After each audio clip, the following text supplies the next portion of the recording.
오늘 보실 말씀은 구약성경 이사야서 46장 1절부터 7절까지의 말씀, 구약성경 1025쪽입니다. 제가 읽겠습니다. 벨은 엎드려졌고 누보는 구부러졌도다.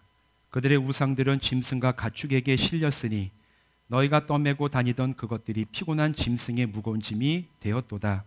그들은 구부러졌고 그들은 일제히 엎드러졌으므로 그 짐을 구하여 내지 못하고 자기들도 잡혀갔느니라. 야곱의 집이여, 이스라엘의 집의 모든 자여, 내게 들을지어다. 배에서 태어남부터 내게 안겼고 태에서 남으로부터 내게 업힌 너희여, 너희가 노년에 이르기까지 내가 그리하겠고 백발이 되기까지 내가 너희를 품을 것이라. 내가 지었은즉 내가 업을 것이요 내가 품고 구하여 내리라. 너희가 나를 누구에게 비기며 누구와 짝하며 누구와 비교하여 서로 같다 하겠느냐. 사람들이 주머니에서 금을 쏟아내며 은을 저울에 달아 도금장이에게 주고 그것으로 신을 만들게 하고 그것에게 엎드려 경배하며 그것을 들어 어깨에다 메어다가 그의 처소에 두면 그것이 서 있고 거기에서 능히 움직이지 못하며 그에게 부르짖어도 능히 응답하지 못하며 고난에서 구하여 내지도 못하느니라. 아멘. 기도하고 말씀 나누겠습니다. 하나님, 오늘 우리가 함께 찬양하고 또 이제 말씀을 나누는 시간입니다. 이 말씀 속에 하나님 은혜를 베풀어 주시옵시고 주의 은혜와 능력으로 우리의 영의 눈을 뜨게 하셔서 이 말씀이 오늘 내 영을 살리시는 말씀이요 내 삶에 적용이 되는 살아계신 하나님의 말씀이 되게 하여 주시옵소서. 예수님의 이름으로 간절히 축복하며 기도하옵나이다. 아멘. 오늘 이곳에서 또 온라인으로 함께 예배하는 모든 분들 주님의 이름으로 축복합니다. 오늘은 2022년 어버이 주일이에요. 그래서 새로운 교회에 속한 모든 아버지 또 어머니들 주님의 이름으로 축복하고 감사 인사 전하면서 오늘은 특별히 이사야서 말씀을 통해서 인생의 황혼기에 주시는 하나님의 약속이 어떤 것인지를 말씀을 통해서 한번 나눠보려고 합니다. 오늘 읽은 이 말씀 보면 이사야서는 선지자서인데 이 46장에 나오는 이 말씀 본문은 우상 숭배로 하나님께 불순종한 남유다 왕국이 바벨론에 의해서 완전히 망하고 그 다음에 그들이 다 이제 망한 상태에서 귀족과 왕족과 고위 관료들이 많은 사람들이 포로로 바벨론에 잡혀갔습니다. 그리고 그곳에서 그들이 포로 생활을 하던 때에 그 포로 생활을 하던 이스라엘 사람들이 바벨론에서 보았던 한 장면에 대해서 이야기하고 있는 바로 그 단락이에요. 그들이 처음에 포로로 잡혀갔을 때 바벨론으로 끌려간 그들에게 이 바벨론 사람들이 섬기던 신들이 굉장히 대단히 크고 강력하게 보였습니다. 왜냐하면 자기들이 예루살렘의 성을 오랫동안 지키려고 하다가 결국에는 버텨내지 못하고 이 바벨론 제국에 의해서 망하고 난 다음에 그들이 다 포로로 끌려 들어와서 보니까 야, 이렇게 강력한 제국의 사람들이 우리의 신이 이런 승리를 줬다라고 얘기하면서 그 섬기는 신, 그 신이 뭐냐면 오늘 1절에 나오는 벨이라는 신과 느보라는 신입니다. 이 신을 볼 때 야, 이 바벨론 사람들이 섬기는 이 제국의 신이 대단히 강력해 보이고 커 보이고 정말 그들이 신, 야, 정말 이게 큰 신이구나 이렇게 마음에 위화감과 어떤 면에서 보면 하나님께는 갖지 못했던 어떤 그런 경외감을 그들의 마음속에 갖게 되는 그런 일들이 있었어요. 그런데 바벨론 제국의 시대는 얼마 가지 못했습니다. 이 바벨론 제국이 중동을 다 평정한 얼마 안 지나서 곧이어 페르시아 제국이 일어나서 바벨론을 멸망을 시켰어요. 그러자 이 페르시아 군대가 이 바벨론으로 막 침략해 들어오자 이 바벨론 사람들이 도망하면서 그들이 섬기던 신인 오늘 1절에 나오는 이 벨, 느보의 신상을 떠매고 짐승에게 실리고 피난을 막 떠나가는 그런 모습을 이스라엘 사람들이 포로로 잡혀왔다가 보게 된 거였습니다. 그런데 이 장면은 이스라엘 사람들에게 굉장히 충격이었어요. 왜냐하면 대단하다고 여기던 이 제국과 그들의 신이 무기력하게 넘어지고 그 신들이 짐짝처럼 수레와 사람들에게 실려가는 모습이 아니 이게 진짜 신이 맞는가? 이런 생각을 줄 정도로 그들이 야, 우리를 망하게 한 이 제국의 신이 대단하다 했는데 얼마 안 돼가지고 이 제국마저 무너져 내리고 그 제국의 신들이 이 나귀에게 막 들려서 실려가는 게 이게 진짜 신 맞는가? 이런 생각이 들 수밖에 없었던 상황이 닥쳤다라는 거예요. 바로 그때 하나님은 이사야 선지자의 입을 통해서 이스라엘 백성들에게 물으십니다. 5절의 말씀이 바로 그 말씀인데, 너희가 나를 누구에게 비기며 누구와 짝하며 누구와 비교하여 서로 같다 하겠느냐. 너희가 지금 나에 대해서, 하나님에 대해서 얘기할 때 누구랑 비교하고 누구랑 짝하여서 이 정도 된다고 얘기하고 감히 너희가 나를 누구와 같은 신이라고 지금 얘기를 하느냐. 하나님이 지금 바로 이렇게 이스라엘 백성들에게 물어보시는 겁니다. 남유다 왕국이 망하면서 이스라엘 백성들은 하나님이 정말 살아계신지, 이 하나님이 바벨론 제국의 신들보다 강한 분이신지, 믿고 의지할 만한 분이신지를 그들은 비교하고 의심했다라는 거예요. 야, 우리가 망했는데 이 제국의 신은 이렇게 강력해 보이는 이 제국의 신들이 있는데, 우리가 예전에 섬겼던 신 하나님이 이 제국의 신 벨, 느보 이것과 비교할 만한가? 이것과 비슷한가? 이것과 짝할 만하다고 얘기할 수 있는가? 이렇게 생각했던 이스라엘 백성들의 그 마음의 생각을 하나님께서 꿰뚫어 보셨다라는 겁니다. 그래서 물어보시는 거예요. 짐짝처럼 실려가는 그 신들을 보고 있는 이스라엘 백성들에게 너희가 감히 나를 누구와 비교하며 누구와 비슷하다고 얘기하느냐? 너희는 나를 뭐라고 생각하느냐? 하나님이 지금 물어보시는 것입니다. 그런 그들을 향해서 하나님은 그런 우상과 본질적으로 다른 분이심을 강력하게 선지자 입을 통해서 말씀을 하십니다. 크고 금으로 치장된 우상은 사람의 눈에 보이기에는 대단하게 보일 수가 있어요. 그것을 숭배하는 사람에게 부귀와 안전을 제공할 수 있는 것처럼 당당하게 보이기도 합니다. 그런데 실상은 그런 우상들은 사람들이 만들고 돌보아주고 옮겨주어야만 움직일 수 있는 생명 없는 우상에 불과하다고 하나님은 오늘 본문에서 명확하게 말씀을 하십니다.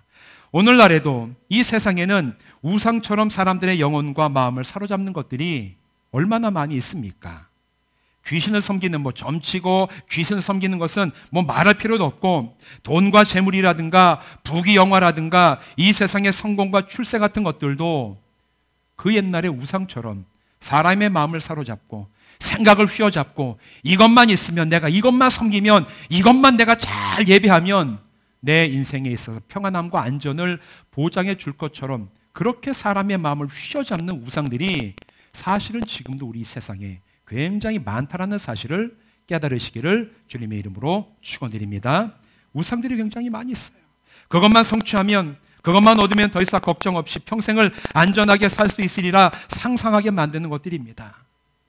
하지만 내가 꿈꾸던 것들을 얻는다고 해서 여러분 정말 이 세상에 어떤 근심 걱정 없이 평생을 안전하게 살아갈 수가 있습니까? 혹시 인생을 많이 살아오신 우리 어르신들에게 여쭤보면, 내가 진짜 살면서 얻고 싶었던 것들, 땅이 좀 많았으면 좋겠다, 집이 좀 있었으면, 내 자녀들이 다 잘 됐으면, 좋은 직장이 있었으면, 이런 것들이 하나하나 이루어지고 나서 그 이후에 더 이상 나에게 바랄 것이 없고 내 평생에 안전하고 성공적인 삶을 다른 것 아무것도 필요 없이 살아오셨습니까? 아니면 여전히 뭔가가 필요했습니까?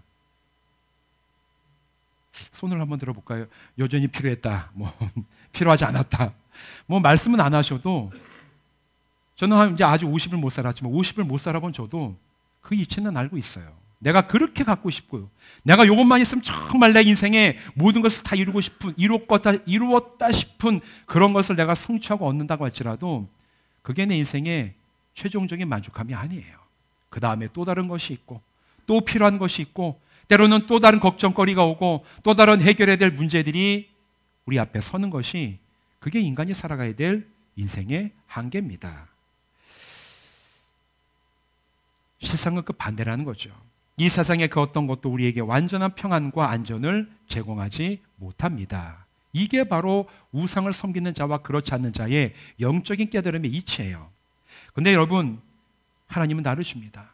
우상들처럼 생명이 없고 죽은 존재가 아니라 살아 행동하시는 분이십니다. 하나님은 역사의 주인이시고 하나님은 영원하신 분이에요. 그래서 시편 97편 9절 말씀은 이렇게 얘기를 합니다. 여호와여, 주는 온 땅 위에 지존하시고 모든 신들보다 위에 계시나이다. 이 땅에 그 당시 시편 저자가 볼 때 많은 신들을 사람들이 섬기는데 그런 신들은 다 지나가고 끝나는 것이지만 여호와 하나님 한 분만이 온 땅 위에 하늘에 계시고 모든 신들보다 뛰어나신 유일하신 영원하신 바로 신이 바로 하나님이십니다. 진작에 시편 하나님에 대해서 그렇게 노래를 하고 있습니다. 오늘 본문에서는 살아계신 하나님의 가장 중요한 특징으로 하나님께서는 하나님의 사람들을 돌보시는 것을 말하고 있습니다. 여러분, 우상은 그것을 섬기는 사람들이 돌보아 주어야지만 되는 존재가 우상이라고 하나님 말씀하고 계세요. 사람들이 금을 내고 은을 내서 잘 만들어가지고 메어다가 산당에 딱 놓으면 우상이 서 있고 자체로는 움직일 수도 없어가지고 그 예배하는 사람들이 와서 이렇게 옆으로 좀 돌려놓고 또 다른 것으로 옮겨줘야지만 겨우 움직이는 그게 신이냐? 하나님께서 말씀하고 계신 거예요. 보이는 화려하고 반짝거리고 아주 대단해 보이는 신, 그게 자기 다리가 있어서 움직이지도 못하는 게 그게 무슨 신이냐? 하나님께서 지금 말씀하고 계신 거예요. 그런 하나님은 행동하시고 움직이시고 통치하신 하나님이신 줄로 믿습니다.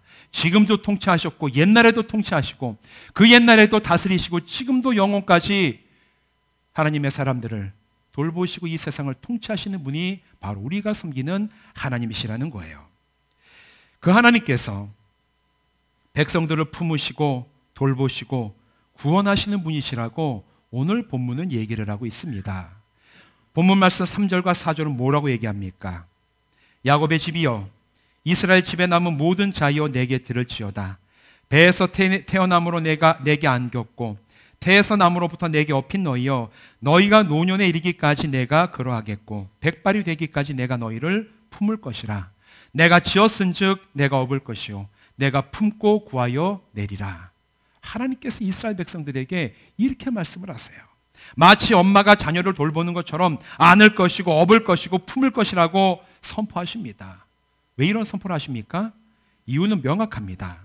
하나님의 사람들이 하나님의 형상을 따라 지음받아서 하나님을 닮은 존재들이기 때문에 하나님은 엄마가 자녀들을 돌보는 것처럼 업고 품고 돌보며 내가 너희와 함께하며 너희를 끝까지 돌볼 것이라고 하나님이 이렇게 약속을 해주시는 거예요. 자기를 닮았기 때문에 부모가 자녀들을 사랑하고 돌보는 것처럼 하나님도 하나님을 따라 지으신 자들을 돌보십니다.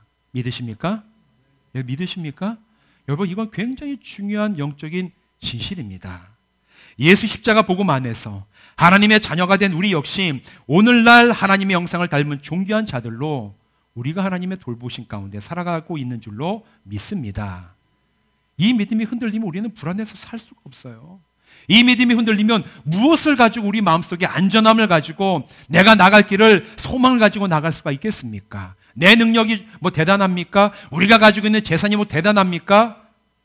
하나님께서 살아계시고 하나님의 형상을 따라 지음받은 우리를 사랑하시고 돌보시고 품고 안아주시기 때문에 오늘 우리가 하나님 안에서 평안함을 누리며 주님과 함께 나가게 되는 줄로 믿습니다. 이런 은혜를 온전하게 누리며 살아가는 성도 되시기를 주님의 이름으로 축원드립니다. 그런데 오늘 이 본문 말씀 3절과 4절을 보면 이 하나님의 돌보심이 굉장히 독특하게 선포가 되고 있어요. 태어나면서부터 돌보시기 시작해서 노년이 되고 머리가 백발로 변할 때에도 여전히 돌보시겠다고 하나님께서 친히 약속을 하고 계십니다. 여러분, 고대 사회에서 사람들은 다 같은 사람이 아니었어요. 출신 계급에 따라 존재 가치가 달랐고 또 그 가치가 다르기 때문에 노예나 귀족이나 같은 사람이 아니에요. 노예는 사람이 아니라 재산으로 취급당했고 귀족이나 왕족은 거의 신급인 그런 취급을 받던 게 그 당시 사람들의 존재 가치이고 또 그것에 따라 사람들을 차별 대우하는 것이 굉장히 당연했던 시대가 오늘 이 말씀이 기록됐던 고대 사회입니다. 현대 사회는 다릅니까? 이 시대도 비슷해요. 현대 사회에도 사람을 사회적인 지위, 가지고 있는 재산, 또 그 사람이 발휘할 수 있는 능력과 기능에 따라서 사실은 다르게 대하는 게 오늘 우리가 살아가고 있는 사회의 특징이에요. 특별히 인생의 황혼기에 들어선 노인들은 이런 기준에 있어서 사회 가운데 가치 있는 존재로 평가받기 참 어려운 시대를 우리가 지금 살아가고 있지 않습니까? 몸의 움직임은 청년의 때보다 느려지고 약해집니다. 그리고 연세 드신 분들의 이 생각하는 힘, 기억력은 갈수록 희미해집니다. 또 활동할 수 있는 능력과 내가 발휘할 수 있는 기능도 점점 저하되는 것이 눈에 띄게 보일 정도입니다. 이런 노화 현상 자체만으로도 사람의 마음을 무겁게 하는데 우리가 살아가고 있는 이 사회의 시선은 더 부담스러울 때가 얼마나 많이 있습니까? 마치 나이 들어가는 사람들은 부양받기만 해야 되는 그런 대상으로 사회적인 짐처럼 아니면 사회적인 잉여 존재처럼 여기는 그런 사람들이 이 사회에 얼마나 많이 있습니까? 이런 태도를 연령차별주의라고 얘기를 해요. 사람의 차별에 대한 여러 가지 기준이 있는데 우리나라 이 사회에 세대 간의 갈등이 일어나고 점차 이 사람이 사람을 대할 때 연령에 따라서 차별하고 있는 그런 특징들이 한국 사회에 굉장히 깊이 드러나고 있습니다. 이걸 연령차별주의라 그러는데 세계적으로 한국 사회, 우리나라가 연령차별주의가 심한 나라 중에 하나예요. 그거 아세요, 여러분? 우리나라가 이게 되게 심한 나라 중에 하나입니다. 제가 예전에 미국에서 공부할 때 제 친구를 한번 말씀드린 것 같은데 제 친구네 집에 놀러 갔다가 이 친구가 아주 작은 타운이에요. 시골에 있는 마을인데 이 시골에 있는 제 친구 목회하는 교회에 놀러 갔다가 같이 식당에 가자 그래서 이 식당에 있는 이제 미국식 뷔페집에 갔습니다. 이제 가가지고 저녁 때 이렇게 앉았는데 이제 앉으면은 서빙하는 분들이 오셔가지고 포크도 주고 이게 놔주잖아요. 앉아 있는데 누가 오셔가지고 포크를 이렇게 내려놓는데 막 손을 떨면서 내려놓는 거예요. 딱 봤더니만 거의 80이 되신 할아버지가, 머리가 하얀 할아버지가 이 앞치마를 두르고 와서 정말 최선을 다해서 최선 다하는 게 손이 떨리는 겁니다. 연세가 되시니까 막 떨리면서 제 앞에 포크랑 나이프를 다 놔주시는 겁니다. 근데 제가 그걸 보면서 제 마음속에 되게 감동이 되더라고요. 자, 이 가게는 뭐 젊은 사람 쓰려면 쓸 수 있겠지 못 쓰겠습니까? 근데 이렇게 나이 든 사람들을, 나이 든 분들을 채용해서 그들이 여전히 일할 수 있도록 해주고 또 그들이 살아갈 수 있는 가치가 있고 존중받을 수 있는 그런 가게로 이 가게를 세워놨구나. 그래서 제가 그분이 서빙하는 걸 보면서 한편으로는 접시를 떨어뜨릴까 걱정이 좀 되긴 했지만 한편으로는 굉장히 마음에 참 좋은 마음이 들더라고요. 이 가게가 참 훌륭한 가게구나. 근데 우리나라 여러분 혹시 가서 80까지는 아니라 한 50 드신 분이 뭐 이렇게 서빙하는 가게 요즘엔 뭐 없지는 않죠. 있죠. 일할 사람들이 하도 없어가지고. 그런데 사람들은 갈수록 더 젊은 사람들, 더 일하기 편한 사람, 활발하고 쌩쌩한 사람들을 쓰려는 것이 우리 한국 사회가 가지고 있는 굉장히 중요한 연령차별주의의 한 단면이에요. 그런데 성경은 노년기 삶에 대해서 다르게 얘기합니다. 세상의 눈으로 볼 때 이 머리에 휘어지게 되는 이 머리카락, 세워지는 머리카락은 노화의 증거라고 말합니다. 아유, 그거 다 나이가 들었기 때문에 새는 거야. 이거 뽑을 수도 없기 때문에 어쩔 수 없고 잘해야 내가 이제는 염색해가지고 좀 나이 들지 않은 것처럼 보이려고 이렇게 이제 염색하는 분들이 계시죠. 저희 집에도 저는 염색을 안 합니다. 전 빨리 머리가 하얘졌으면 좋겠어요. 근데 저희 아내는 염색을 합니다. 뿌염이라고 하지만 이제 뿌염이 뭔가 했더니 뿌리 염색이라고 해가지고 염색을 하더라고요. 근데 성경에서 말하는 이 노화의 과정, 이 흰머리에 대해서는 세상과는 달라요. 잠언서 16장 31절 이렇게 얘기를 합니다. 백발은 영화의 면류가 아니라 공의로운 길에서 얻으리라. 백발은 영화의 면류가 아니래요. 백발은 늙어가지고 어쩔 수 없이 머리에 그냥 나가지고 뽑지 못해서 내가 머리에 이고 사는 그런 노화의 증거가 아니라 영화의 면류가 아니라 언제 얻을 수 있느냐? 공의로운 길에서 얻게 될 것이다. 이 머리가 흰 사람이 평생을 하나님과 함께 동행하며 하나님이 보여주시는 그 공의로운 길을 끝까지 달려왔기 때문에 그때 비로소 머리에서 그 긴 세월을 하나님과 함께 동행했다는 증거로 하나 둘씩 나기 시작하는 그 흰머리가 바로 영광의 면류관이라는 얘기예요. 얼마나 이게 세상에 말하는 이 흰머리와 의미가 다릅니까? 성경의 눈으로 볼 때 이 흰머리는 하나님께서 지금까지 돌봐 주셨음을 증언하는 면류관 같은 징표인 줄로 믿습니다. 믿으십니까? 마음에 안 드십니까? 여러분, 이건 징표예요. 옆에 계신 분 한번 보세요. 머리 하얗신 분 보시면서 한번 얘기해 보십시오. 하나님이 돌보신 징표입니다. 왜 이렇게 거부감을 느끼세요? 옆에 계신 분 머리 까만 거 흰색으로 염색을 하신 거예요. 속지 마십시오. 젊은 게 아닙니다. 옆에 계신 분 보면서 한번 말씀하세요. 서로. 하나님이 돌봐주신 징표입니다. 우리 머리 하얗신 이정자 권사님 90이 넘으셨어요. 이 흰머리가 하나님께서 지금까지 돌봐주시고 인도해 주신 징표인 줄로 믿습니다. 성경이 말하는 이 흰머리는 의미가 달라요. 그래서 여러분은 머리가 희게 변하는 것을 한탄할 필요가 없어요. 나이는 들 수밖에 없지만, 그러나 이 나이가 들고 내 머리가 희끗희끗해지는 것은 이제까지 하나님께서 나를 동행하시면서 안전하게 이끌어 오시고 믿음의 길로 보호하여 주셨다는 그 징표인 줄 알고 흰머리를 자랑스럽게 여기는 새로운 교회 성도 되시기를 부탁을 드립니다. 세상은 다음 주에는 머리가 하얀 분들이 많아질 것 같은 느낌이 드는데, 세상은 또한 사람이 나이 듦을 거스를 수가 없고 또 나이가 들면 구식으로 변하고 옛날 것만 회고하면서 살아가는 존재라고 그렇게 얘기를 해요. 그런 경향도 많이 있죠. 그런데 고린도서 4장 16절은 이렇게 얘기를 합니다. 그러므로 우리가 낙심하지 아니하노니 우리의 겉사람은 낡아지나 우리의 속사람은 날로 새로워지도다. 이게 성경이 말하는 인생에 대한 주는 굉장히 중요한 영적인 진리예요. 우리 모두는 나이 들어가는 자연 법칙은 거스를 수 없어요. 어느 누구도 들어가는 나이를 거부할 수가 없고 휘어져가는 머리를 뽑아가지고 검은 걸로 심지 않는 이상은 자연스럽게 노화가 됩니다. 그러나 우리의 속사람은, 우리의 또한 심령은 날이 가면 갈수록 새로워지고 강건해질 수 있다고 성경은 지금도 우리에게 증언하고 있습니다. 그래서 이 세상에 생명이 닿는 날에 믿음의 성도들은 그때 가장 강건하고 민첩하고 지혜로운 모습으로 하나님 앞에 서게 될 줄로 믿습니다.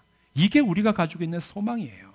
내가 나이가 들어가고 육신이 예전처럼 자유롭지 못하고 머리가 휘어져가고 주름이 생기고 그 상태로 하나님 앞에 낙심하고 그냥 약한 모습으로 서는 것이 아니라, 우리의 이 육신은 날이 갈수록 낡아지는 것은 당연하지만, 그러나 그와 반대로 하나님 앞에 서는 그날까지 우리의 심령과 우리의 속사람은 날이 가면 갈수록 완전해지고 강건해지고 새로워진다는 거예요. 여러분, 그래서 우리의 육신이 약해질 때 우리의 심령은 더욱 자유롭게 또한 건강하게 되며 하나님께서 우리 약한 자들에게 주시는 은혜가 배가 되고 갑절이 되어서 우리를 주님의 나라까지 안전하게 인도하실 줄로 믿습니다. 이 믿음이 우리에게 있어야지 이 인생의 황혼으로 나아갈수록 우리의 마음이 안전하고 평안함을 누릴 수가 있어요. 하나님, 나에게 이 노년을 허락하여 주시니 주여, 나는 이 육신은 낡아지지만 나의 속사람은 날로 새로워지는 줄로 믿습니다. 내가 하나님 앞에 서는 바로 그날 가장 나는 강건하고 온전하고 아름다운 모습으로 주님 앞에 서게 하신 그 은혜를 내가 받아 누리게 될 줄로 믿습니다. 이 믿음을 가지고 날마다 소망 가운데 살아가는 여러분 되시기를 주님의 이름으로 축원드립니다. 그런데 가장 좋고 위대한 것은 아직 남아 있습니다. 세상에서 가장 살기 좋은 나라라고 불리는 나라들이 다 어디 있냐면 북유럽에 있어요. 스웨덴, 덴마크, 노르웨이, 핀란드 이런 나라들인데, 이 북유럽 국가들은 그들이 가지고 있는 공통적인 국가의 구호가 있죠. 국민들을 요람에서 무덤까지 책임지는 복지국가라고 전 세계 사람들이 굉장히 부러워합니다. 그런데 여러분, 아무리 좋은 복지국가라도 무덤까지밖에는 책임질 수가 없어요. 무덤 너머에 책임질 수 있습니까? 한 사람이 죽고 나면 복지국가가 아무리 돈을 많이 쓰고 대단한 능력을 가지고 있어도 죽은 사람에 대해서 책임질 수 있습니까? 아무것도 책임질 수가 없습니다. 그런데 살아계신 하나님이 주시는 약속은 달라요. 시편 121편 7절과 8절은 이렇게 얘기를 합니다. 여호와께서 너를 지켜 모든 환난을 면하게 하시며 또 내 영혼을 지키시리로다. 여호와께서 너희 출입을 지금부터 영원까지 지키시리로다. 이렇게 시편의 기자는 노래를 합니다. 요람에서 무덤을 넘어서서 영원까지 돌보시고 함께 하시겠다고 하나님이 성경을 통해서 약속을 하신다는 거예요. 오늘 이 약속은 우리들에게도 동일하게 적용이 됩니다. 예수 십자가 구속의 은혜를 통해서 우리도 하나님 앞에서 하나님의 자녀가 됐고 하나님과의 관계가 회복되었기 때문에 오늘 이 말씀을 읽고 이 말씀을 나를 향한 말씀일로 알고 내가 이 말씀을 붙잡고 나가는 그 모든 사람에게 요람에서 무덤까지 또 무덤을 넘어 영원에 이르도록 하나님께서 돌보시고 시키시고 인도하신다는 얘기예요. 그래서 요한복음 10장 28절에서 예수님은 친히 이렇게 말씀을 하셨습니다. 내가 그들에게 영생을 주노니 영원히 멸망하지 아니할 것이요 또 그들을 내 손에서 빼앗을 자가 없느니라. 예수님이 하신 말씀이에요. 내가 그들에게 영생을 주노니. 이 세상에 가장 훌륭하고 좋은 나라들이 잘해야 요람에서 무덤까지 책임을 짓는 나라인데, 그러나 하나님께서 하나님의 나라의 백성들을 책임지시는데 언제까지? 요람에서 무덤과 무덤을 넘어 영원토록 영생의 생명을 주시면서 하나님의 사람들을 돌보시고 이끄시고 인도하신다는 약속을 오늘 우리에게 주시는 겁니다. 이 세상은 인생의 황혼기를 끝나가는 시절이라고 말합니다. 그러나 우리가 이 믿음을 가지고 예수 안에 있는 성도들에게는 인생의 황혼기는 가장 놀랍고 위대한 선물인 영생에 이르는 새로운 길인 줄로 믿습니다. 노년의 길은 우린 여전히 새로운 길을 가는 거예요. 내가 하나님 앞에 나가는 그 길, 내가 하나님 앞에 서는 그 날을 향하여 오늘도 열어주시는 새로운 믿음의 길을 우리가 가고 있기 때문에 믿음 안에서 노년의 그 삶은 황혼이 아니라 새로운 길입니다. 하나님을 만나는 새로운 길을 오늘 여러분 한 분 한 분이 나가고 계신 거예요. 또한 여전히 하나님의 돌보심을 경험하고 나가는 시간이기도 합니다.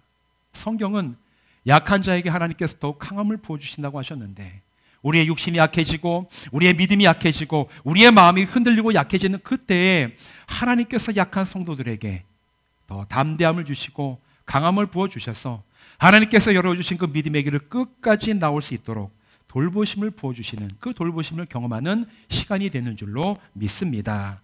또한 우리가 살아가는 이 황혼의 인생길은 변함없고 흔들리지 않는 소망을 성취해 나가는 과정이에요.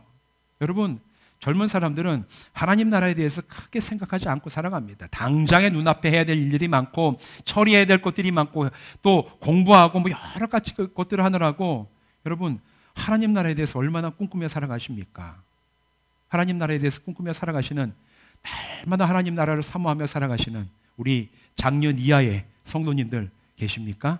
사실 저도 그렇지 못합니다. 일을 하느라고 바빠가지고 오늘 이번 주에 해야 될 일들 때문에 하나님 나라보다는 당장에 이 땅에서 일들을 훨씬 더 많이 생각하고 살아가는데, 여러분 어르신들은 어떠세요? 이제 곧 갈 하나님의 나라에 대해서 생각하며 그 나라를 사모하며 그 사모하는 소망이 점차 현실로 변해가는 은혜의 과정을 거쳐가는 줄로 믿습니다. 그것이 우리에게 주어진 황혼의 인생길을 걸어가는 기쁨이자 감격이고 믿는 자들에게 주신 권리예요. 사랑하는 성도 여러분, 이런 하나님의 은혜와 사랑하심을 요람에서 영혼에 이르기까지 돌보시는 하나님의 약속을 깊이 맛보고 경험하는 그런 시절을 살아가는 성도들 되시기를 주님의 이름으로 축원드립니다. 사랑하는 성도 여러분, 오늘 이 말씀 속에서 주시는 하나님의 약속을 여러분의 마음에 새기시기를 바랍니다. 내가 너희를 날 때부터, 태에서 나올 때부터 업었노라, 내가 품었노라, 돌보았노라, 언제까지? 너희가 백발이 될 때까지. 그리고 우리 주님께서 예수 십자가의 복음 안에서 우리에게 주시는, 내가 너희들 그들에게 영생을 주고 끝까지 영원토록 붙들어 주시고 돌봐 주시고 함께 하신다는 약속이 오늘 우리에게 동일하게 주어진 약속인 줄로 믿으시고 기억하는 성도들 되시기를 바랍니다.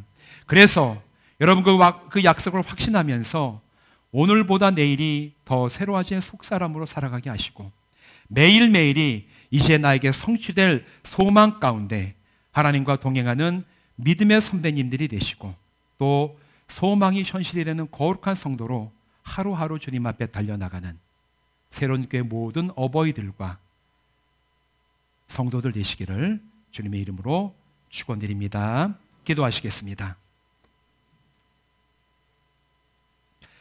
하나님, 오늘 우리가 어버이 주를 맞이해서 말씀을 나누면서 하나님께서 하나님의 사람들을 돌보시는데 언제까지 돌보시고 무슨 은혜를 주시는지 함께 살펴보게 하심을 감사를 드립니다.